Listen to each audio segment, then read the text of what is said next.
उन्वान आखिरी दरवाज़ा। रात का वक्त था और अली अपने दोस्तों के साथ जंगल के करीब एक पुराने खाली मकान की तरफ जा रहा था।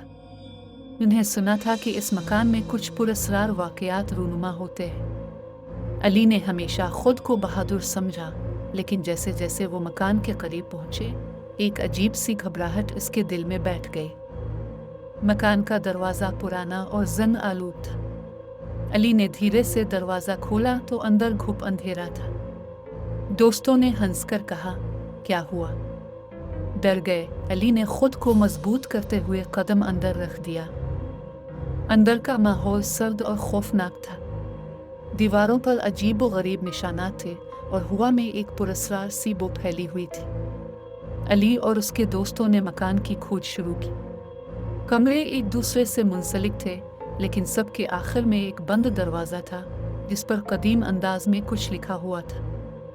अंदर का माहौल सर्द और खौफनाक था। दीवारों पर अजीब व गरीब निशानात थे और हवा में एक पुरअसरार सी बो फैली हुई थी।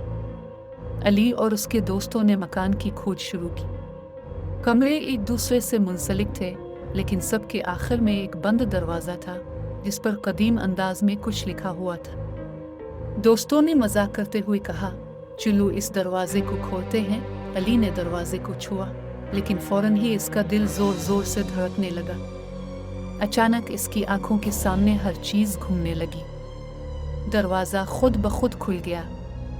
दरवाजे के पीछे एक तारीख तवील राहदारी थी। दोस्तों में से एक ने कहा, यह तो कहीं खत्म ही नहीं हो रही। जैसे ही वो अंदर गए, अली को एक आवाज सुनाई दी, जैसे कोई सरगोशी कर रहा, तुम वापस नहीं जा सकते।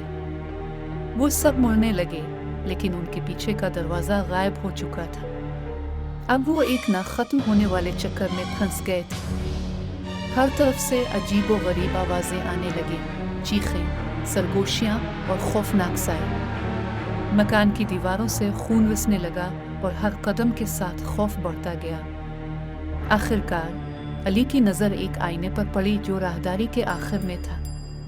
जैसे ही इसने आईने के करीब जाने की कोशिश की, एक सर्द हाथ ने इसे रोक लिया। अली ने मुड़कर देखा, लेकिन कोई नहीं था।